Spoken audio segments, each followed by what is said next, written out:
Hello दोस्तों, आज की कहानी है अर्जुन और काव्या की, जो बस रिकॉर्डिंग के लिए मिलते थे, पर हर टेक के साथ कुछ अनकहा भी रिकॉर्ड हो रहा था। एक एहसास जो दोस्ती से थोड़ा आगे था। तो चलिए सुनते हैं। मुंबई की भागती दौड़ती जिंदगी में जहां हर कोई अपने सपनों की तलाश में व्यस्त था, वहीं एक छोटा सा स्टूडियो था। सुनहरी आवाजें। इसी स्टूडियो में मिलते थे अर्जुन और काव्या, हर हफ्ते बिना किसी रुकावट के। दोनों रेडियो जिंगल्स पर काम करते थे, पर उनकी मुलाकातें सिर्फ काम तक सीमित नहीं थीं। उनमें एक अनजाना सा खिंचाव था जो हर बार उन्हें एक दूसरे के करीब ले आता। अर्जुन एक साउंड डिजाइनर था, बेहद शांत और थोड़ा इंट्रोवर्ट, लेकिन उसकी धुनों में एक गहराई थी।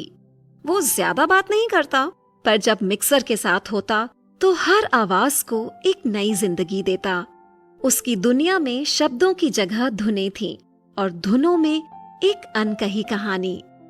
वहीं काव्या एक वॉइस आर्टिस्ट, जिंदा दिल, बातूनी और हर वक्त कुछ नया सीखने को तैयार। उसकी हंसी में एक कशिश थी और बोलने का अंदाज ऐसा कि सुनने वाला खिंचा चला आता। उनकी सोच अलग थी, लेकिन तालमेल ऐसा जैसे दो सुर जो अलग होते हुए भी एक मधुर संगीत रचते हैं। तेरा माइक थोड़ा डाउन है, आवाज में वो थ्रिल नहीं आ रहा यार, अर्जुन ने मिक्सर से सिर उठाकर कहा। अच्छा, तो फिर आज तुम ही सिखाओ कैसे बोलना है, साउंड गुरु, काव्या ने हंसते हुए जवाब दिया। ये उनका रोज का सिलसिला था, तकरार, हंसी और फिर मिलकर जिंगल को फिनिश करना। धीरे धीरे ये मुलाकातें काम के दायरे से बाहर जाने लगी। रिकॉर्डिंग के बाद चाय की दुकान, मरीन ड्राइव की शामें और कभी कभी किताबों की दुकान पर घंटों बहस करना, कौन सी किताब बेहतर है या किस लेखक की शैली में ज्यादा गहराई है।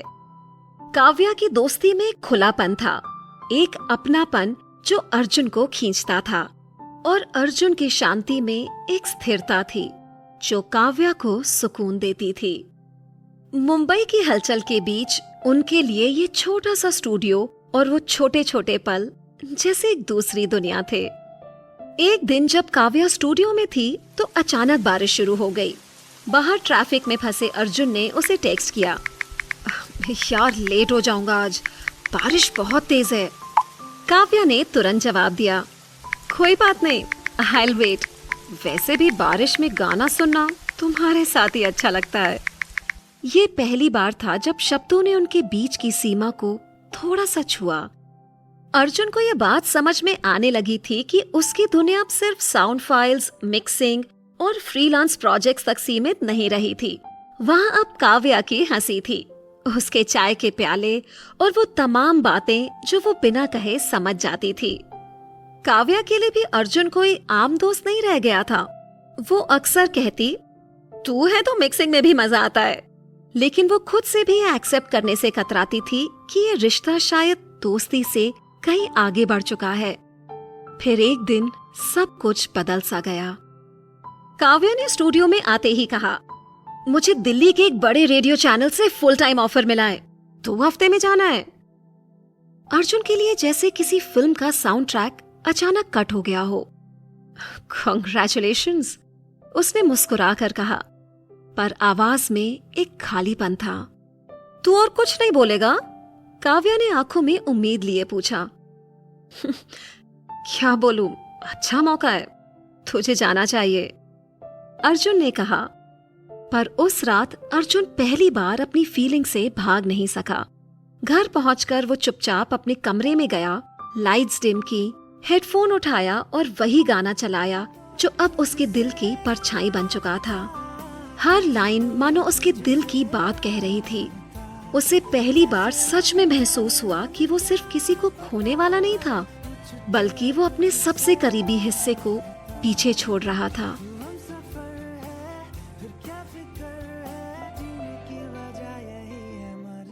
अगले दिन अर्जुन ने स्टूडियो में एक नया ट्रैक बनाना शुरू किया, बिना क्लाइंट के, बिना स्क्रिप्ट के, सिर्फ दिल से। उसने हर वो आवाज शामिल की जो उसे काव्या की याद दिलाती थी। उसकी हंसी, उसकी आवाज में वो खास हेलो, बारिश की वो टिप टिप और ट्रेन के स्टेशन की हल्की सी गूंज जहां वो पहली बार मिले थे। जब काव्या को वो ट्रैक सुनाया तो उसने कुछ देर आंखें बंद रखी और फिर चुपचाप कहा, ये तूने मेरे लिए बनाया है ना? नहीं, अर्जुन ने झिझकते हुए कहा। एक्चुअली ये उस दोस्त के लिए है जिसके साथ जिंदगी किसी टीम गेम जैसी लगती थी और जो अब शायद अपना सोलो मिशन शुरू करने जा रही है।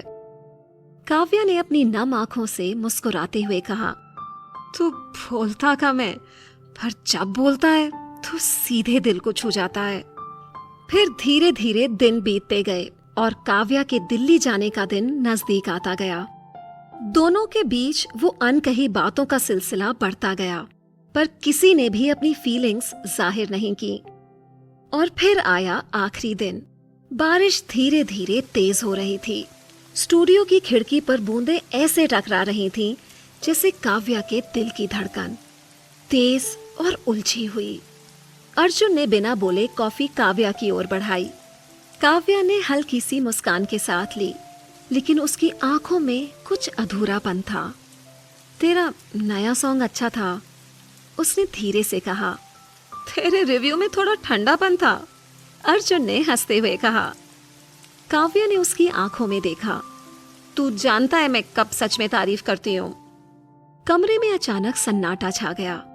बाहर बादल जोरों से गरज रहे थे। दोनों के बीच केवल दिल की धड़कनें सुनाई दे रही थीं। अर्जुन, काव्या ने कुछ पल चुप रहकर कहा, अगर मैं कहूं कि मैं तुझसे प्यार करती हूं तो तू हंसेगा क्या? अर्जुन का दिल जैसे रुक सा गया हो। वो गहरी सांस लेकर बोला, नहीं, मैं तो सोच रहा था कि अगर तू नहीं बोलेगी तो मैं कैसे बोलूंगा। उसने काव्या का हाथ थाम लिया। कोई बड़ी बड़ी बातें नहीं, बस एक एहसास था।